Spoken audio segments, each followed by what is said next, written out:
The sun dips low over a sprawling urban park in Birmingham, Alabama, casting long shadows across winding paths and manicured lawns. A black man, Jeremiah Cole, 38, jogs steadily, his athletic frame cutting through the evening air. His running gear is sleek, earbuds pulsing with hip-hop, sweat glistening on his brow. His presence is commanding, his eyes sharp with focus, a faint scar tracing his jawline, a reminder of a past life. The park is alive with families, cyclists and dog walkers, their chatter blending with birdsong. Blue and red lights flash from a nearby patrol car, slicing through the dusk. Jeremiah slows, his breath steady but his gaze narrowing. He pulls out an earbud, scanning the scene. Two police officers, Daniel Hurst, 40s, white, stocky with a permanent sneer, and Officer Kevin Lane, 30s, white, wiry and fidgety, approach him. Their hands rest on their holsters, postures aggressive. Jeremiah stops, hands visible, his expression calm but guarded. Hurst steps forward, his flashlight beam harsh on Jeremiah's face. Jeremiah reaches slowly for his ID, but Hurst barks an order, his voice cutting through the park's hum. Lane circles behind, his movements twitchy. Jeremiah complies, his jaw tightening as Hurst pats him down, rough and deliberate. Families nearby pause, their faces a mix of concern and fear. A young black woman, Amara, 20s, with a bold stare and a phone in hand, begins recording from a bench, her hands trembling slightly. Hurst notices, his eyes flashing with irritation. Jeremiah's wrists are cuffed, the metal cold and biting, and he's shoved toward the patrol car. Amara keeps filming, her resolve hardening. The crowd murmurs, tension rising like a storm. Hurst glares at Amara but she doesn't flinch. Jeremiah's eyes meet hers, a silent acknowledgement, before he's pushed into the car. The door slams and the screen fades to black. Title card, they handcuffed him at the park, then he became the duh. Jeremiah sits on a metal bench in a dimly lit holding cell, his running clothes damp with sweat, his sneakers scuffed. The air is stale, heavy with the scent of disinfectant and despair.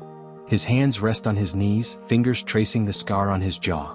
The cell door clanks open and Deputy Tanya Reyes, 30s, Latina, with a steady gaze and a clipboard, steps inside. Jeremiah stands, his posture deliberate, brushing off his shirt. He adjusts his wristwatch, a quiet resolve settling over him.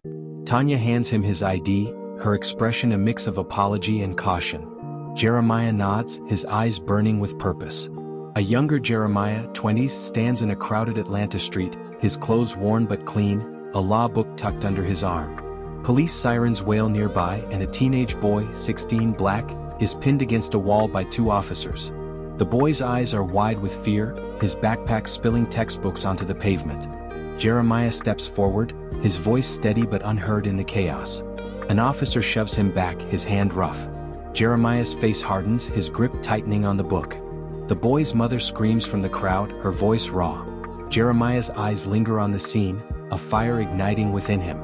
He turns, walking away, his steps purposeful, the law book now open in his hands. Jeremiah strides into the district attorney's office, a modern space with glass walls and city views. His suit is sharp, his DA badge pinned to his lapel. Assistant Day Malik, 30s, black, with a quick smile and sharp wit, hands him a coffee. Jeremiah sits at his desk, studying a file labeled Police Misconduct Cases. His phone buzzes, a text from an unknown number flashing on the screen. He deletes it, his jaw tightening. The office hums with activity, but Jeremiah's focus is razor sharp. Malik points to a stack of reports, his expression grim. Jeremiah flips through them, his eyes narrowing at names, Hurst and Lane. He leans back, a plan forming, his scar catching the light. A restless crowd gathers outside the Birmingham courthouse, their signs bold with demands for justice. Amara stands at the forefront, showing her phone footage to reporters, her hands steady now. Jeremiah exits the courthouse, Tanya at his side, cameras flashing like lightning. The crowd surges, their cheers a rising tide. In the distance, Hurst watches from his patrol car, his face a mask of resentment, his fingers drumming on the steering wheel. Lane sits beside him, his eyes darting nervously. Jeremiah's gaze sweeps the crowd, landing on Amara. She nods, a silent pact forming. Jeremiah stands before a room of prosecutors, their faces a mix of skepticism and curiosity.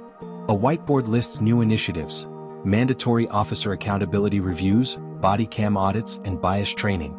Prosecutor Carl, 50s, white, with a skeptical frown, crosses his arms, his posture defiant. Carl shifts, his jaw tight, but remains silent. Tanya hands Jeremiah a file, her expression tense. Jeremiah scans it, his face hardening, a report on Hearst's history of complaints. He sets it down, his resolve deepening, the room's tension palpable.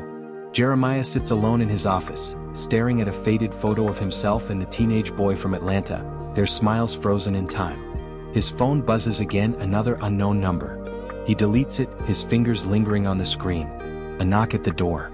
Amara enters, clutching a USB drive, her face pale. Jeremiah plugs it into his laptop, the screen flickering with grainy footage. Hearst and Lane in a deserted lot, exchanging cash with a shady figure, their movements furtive. Jeremiah leans back, his mind racing. Amara's eyes are fierce, her hands steady.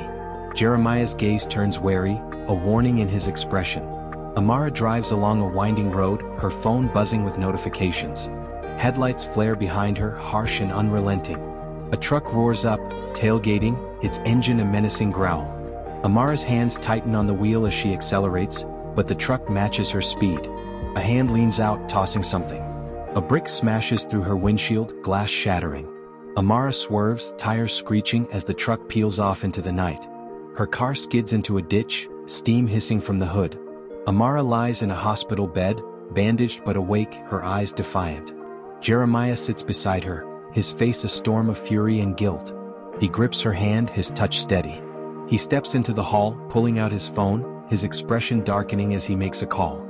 His scar catches the fluorescent light, a reminder of battles fought. Jeremiah stands before Chief Prosecutor Margaret Ellis, 60s, white, with a polished demeanor and cold eyes. Hearst and Lane linger nearby, their faces smug, dressed in civilian clothes. Jeremiah stands firm, unflinching. Lane steps forward, holding a file, his smirk sharp. Jeremiah's eyes flash, but his composure holds. Ellis raises a hand, her expression dismissive.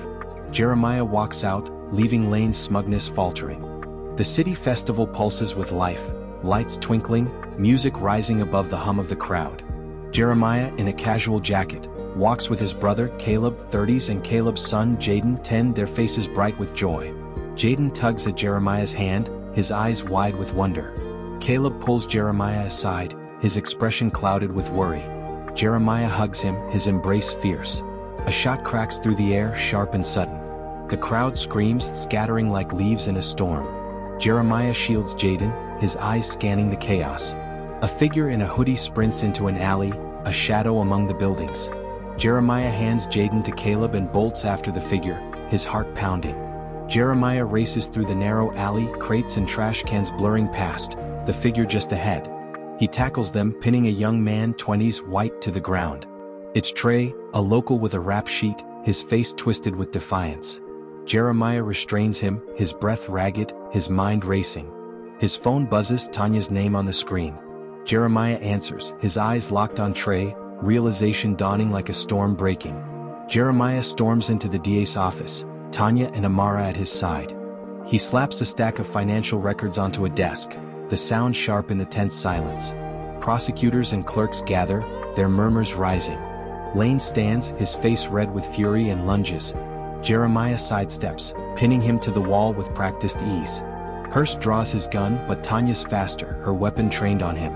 Hearst hesitates, then lowers his gun. Deputies cuff them both, the clink of metal echoing. A new crowd gathers outside the courthouse, their cheers resounding as Jeremiah exits. Amara's video plays on a news van screen, its images stark and damning. Reporters swarm, their cameras relentless. Caleb and Jaden rush to Jeremiah, their embrace tight with relief. Amara stands nearby, her phone still recording, a quiet triumph in her eyes. Jeremiah sits at his desk, the photo of the Atlanta boy beside him. He picks it up, his eyes softening, a weight lifting from his shoulders. He pins a new policy memo to the wall, its title bold, Officer Accountability Protocols. Outside, the city glows under a full moon, the night calm but charged with promise. This is inspired by real events. If this story resonates with you, lend a voice to this cause and also subscribe for more contents like this.